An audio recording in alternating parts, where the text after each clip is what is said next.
Hey guys, if you missed the lesson today, it is on Marxism. So this is what we would have covered today. You would have had your last two paragraphs on Marxism yesterday, and this is your final paragraph on Marxism. Okay, so firstly, ways to think about this is if we think about all the things we spend money on that is essential to spend money on: food, shelter, basic clothing. Anything outside of this is a capitalist driven need, and what that means is we're pressurised to buy these things purely so people can make money of us. If you think about this, face masks are an essential item.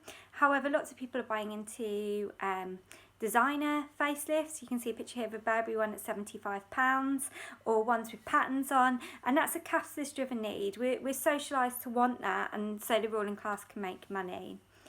Now, there's three ways in which a family can be used as a source of profit. The first way is pester power. Now, if you look at slide number 5, you will see images of a cereal that's not particularly healthy, so parents wouldn't want to buy it. So what the ruling class have done here is, rather than targeting the adults, they've targeted the children with images of animals, bright colours, free toys, because they know the children will pester their parents using techniques like strops, frequently asking to get parents to spend this money. So they're depending on the pester power of the children to get the adults to spend the money. So if you use that to fill in the first box. The second one is about teenage needs. Now, if you look at slide number 6, you've got some advertisements and promotions that are aimed at young people. You can see there's language used like must-haves, or there's Instagram pictures that, or teenage shows aimed at teenage, where fashion is like the central focus on this. What this does is it puts the pressure on young people to feel that they have to buy into these consumer products or even the latest gadgets in order to fit in with their peers, and it puts pressure on family to spend money to ensure that they have these goods. So if you put that for the middle box on teenage needs. Then, if you go to slide number 7, we can see images of advertisements aimed at adults, such as things like better cars or doing up your house.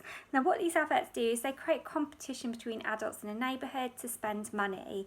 And what's this called is keeping up with the Joneses, where you spend money purely to look good in front of members of the community. Now, if you think about an example of this, if you've ever watched The Grins, you might have seen a woman spending loads of money on lights because she wants to look as good as her neighbours. So she's spending as much as she can in order to look as good as her neighbour. That's what's meant by keeping up with the Joneses. So if you use those information to fill in those boxes. However, this is quite a patronising theory because it assumes we just purely accept it assumes we just purely accept these consumer-driven advertisements, and it ignores the fact we have the free will to ignore them. It completely ignores we've got free will. On the next slide, you'll see, on slide number 9, you'll see a link to a YouTube clip. If you could watch that YouTube clip, literally just watch the first few minutes and note down any evidence you see that supports the idea that that parents are pressurised to spend money based on their children's needs. Okay. Do not worry about the conclusion thing because we will do loads of examples of this together in class. So leave that for now because it's something we need a bit of guidance on. But then if you go to slide number 11, now there's two types of 10 markers. What we're going to be looking at is a 10 marker from with an item. So you may have called this like a source before when you've done questions like this. The students in lesson said in history it's considered like a source. So what you are doing is taking information from a source and expanding on it. I've given you an example here of a question: applying for material from item B, analyse 2 key functions that a family may perform for capitalism.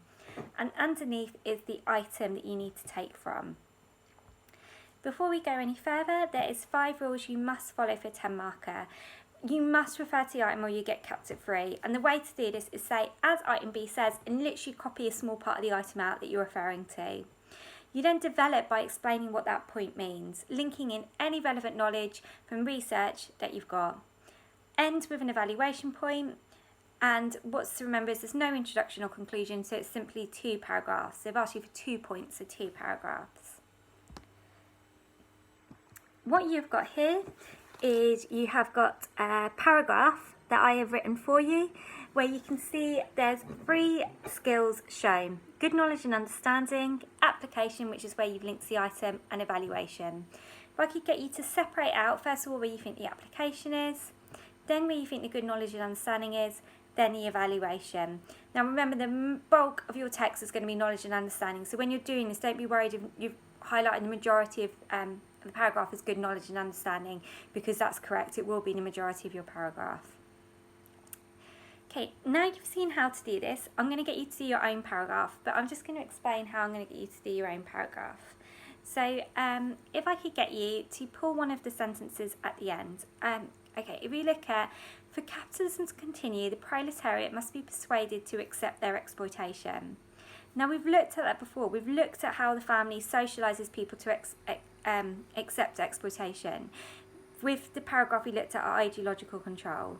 So using that sentence, say as item B states, copy out that bit of the sentence, explain what that means, link in the 2 ways that family is used as a source of ideological control, and evaluate.